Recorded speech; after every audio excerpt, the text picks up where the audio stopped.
அது போக வந்து இந்த திருமண விருந்து, இந்த மாதிரி ஃபங்க்ஷனாக விருந்து எதெல்லாம் இருக்கிறதோ, அதாவது வீடு கூடி போகிற விருந்தாக இருக்கட்டும், திருமண விருந்தாக இருக்கட்டும், இந்த விருந்துகள்லாம் என்ன நடக்கும்னு கேட்டால், அந்த கூட்டங்கள் கூடும் பொழுது அதில் சில கேளிக்கைகளை மிக்ஸ் பண்ணி விட்டுறாங்க.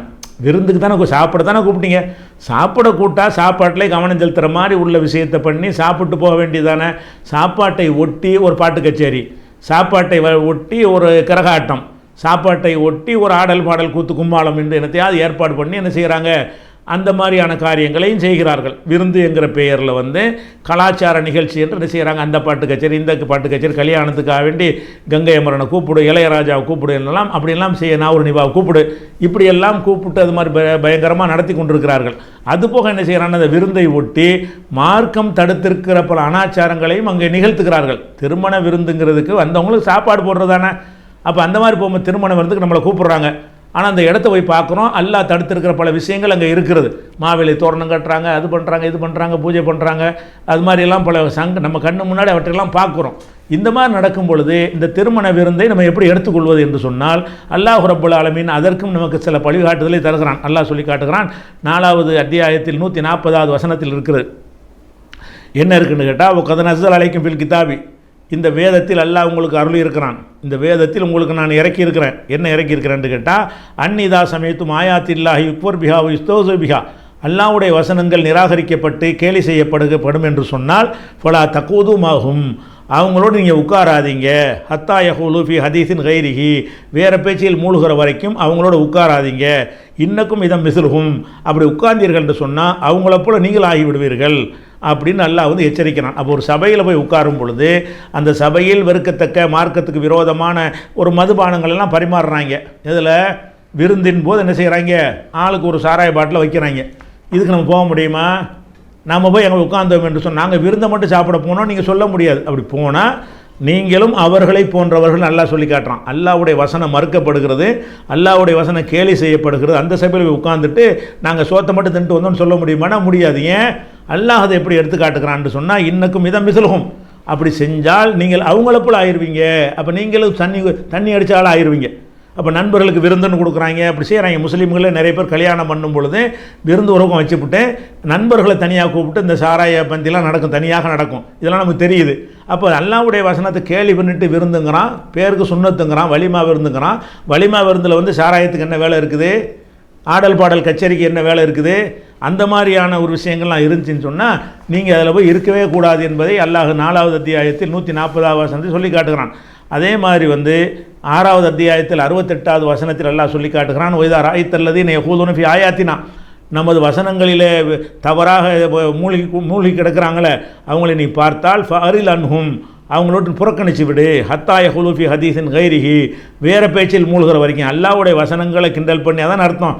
சிக்கனமாக கல்யாணம் பண்ண சொல்லுது, ஆடம்பரம் கூடாது, இஸ்ராஃப் வீண் வரையும் கூடாது என்று மார்க்கம் சொல்லியிருக்கிறது. அல்லாஹ்வுடைய மார்க்கத்தின் பெயரால், வலிமாவின் பெயரால் இஸ்ராஃப் செய்கிறான் என்று சொன்னால் அதில் போய் நம்ம இருக்கக்கூடாது என்பதை நம்ம விளங்கிக் கொள்ளணும். அது மாதிரி வந்து நபிகள் நாயகம் ஸல்லல்லாஹு அலைஹி வஸல்லம் அவர்கள் அவங்க சொந்த வீட்டிலே என்ன மாதிரி கடைப்பிடிச்சிருக்கிறாங்கன்னு கேட்டால் ஆயிஷா நாயகி அறிவிக்கிறார்கள். அதாவது அவங்க ஒரு உருவ படங்கள்லாம் இருக்கக்கூடிய ஒரு ஸ்க்ரீன், ஒரு திரைச்சீலை ஒன்று வாங்குகிறாங்க விலைக்கு. அப்போ ஆயிஷா நாயகி வாங்கிடுறாங்க, ஏதோ விற்பனையாக இருக்குது, அதை வாங்கி கொண்டாந்து வீட்டில் அழகாக தொங்க போட்டாங்க. பார்த்தா டிசைன் போடப்பட்டு பார்க்குறதுக்கு அழகாக இருக்குது. அப்போ ரசூல் ஸல்லல்லாஹு அலைஹி வஸல்லம் அப்போ தான் வீட்டுக்குள்ளே வர்றாங்க. உள்ளே அந்த ஸ்க்ரீன் இருக்குது. வந்தோன்னு என்ன செய்கிறாங்கன்னு கேட்டால் வாசலில் நின்றுட்டாங்க, உள்ளே வரல. உள்ளே நுழைய வர்றாங்க. வாசலில் அந்த உருவச்சிலைகள்லாம் போட்டு உருவப்படங்கள்லாம் வரையப்பட்டு ஒரு ஸ்க்ரீன் இருக்குது. வாசலில் நின்றுட்டு புலம் எதுகுல்ஹு, உள்ளே நுழையவில்லை. அரஃப்து ஃபி வஜிஹில் கராக, அவங்க முகத்தில் ஒரு வெறுப்பை நான் பார்த்தேன். ஆயிஷா நாயகி சொல்கிறாங்க, வெறுப்பை பார்த்து அல்லாஹ்வுடைய தூதரே அத்தூபு இலல்லாஹ், நான் அல்லாஹ்ட்ட மன்னிப்பு கேட்குறேன், உங்கள்கிட்ட நான் மன்னிப்பு கேட்குறேன். மாதா அதுனப்து, நான் என்ன தப்பு செஞ்சேங்க, உள்ளே வராமல் வெளியே நிற்கிறீங்க அப்படின்னு கேட்குறாங்க. அப்போ ரசூல் ஸல்லல்லாஹு அலைஹி சொல்கிறாங்க, மாபால ஹாதிஹி நுமுர்கா, இது என்ன, இந்த ஸ்க்ரீன் என்னது, எதுக்கு இதை போட்டு வச்சுக்கிற அப்படின்னு கேட்டாங்க. அப்போ அவங்க சொன்னாங்க, இஸ்தரை துகாலக்க நீ தக்கூத் அலைஹா ஒத்த வசதஹா, நீங்கள் வந்து இதில் உட்காருவதற்காக வேண்டியும் இதை தலையணையாக வச்சுக்கிறதுக்காக வேண்டி இதை நான் வாங்கினேன். இதை விரித்து நீங்கள் உட்காந்துக்கிருவீங்க, அதில் வந்து தலையணை மாதிரி போட்டு சாஞ்சிக்கிருவீங்க என்பதற்கு தான், உங்களுக்காக தான் அதை வாங்கினேன் அப்படின்னு சொல்லி ரசூல் ஸல்லல்லாஹு அலைஹி வஸல்லம் அவங்கள்ட்ட ஆயிஷா நாயகி சொல்கிறாங்க.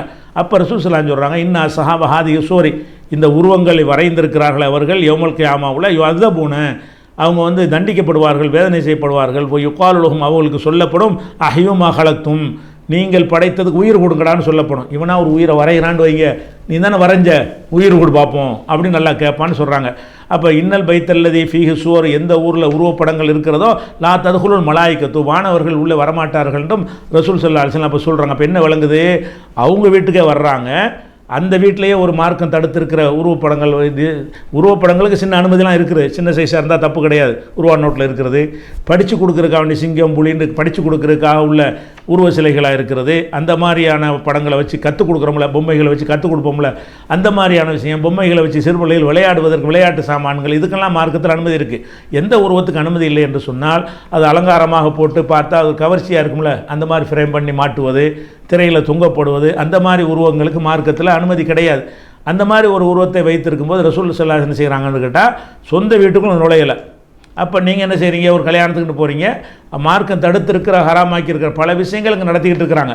அப்படி நடக்கும், இன்னும் நடக்காமல் தான் சாப்பிட்டு வந்துடலாம். அப்படி நடக்கும் என்று சொன்னால் அதில் என்ன செய்யணும், நம்ம ஒதுங்கி கொள்ள வேண்டும். ரசூல் ஸல்லல்லாஹு அலைஹி வஸல்லம் அதை புறக்கணித்த மாதிரி அதை ஒரு விஷயம். இந்த விருந்தில்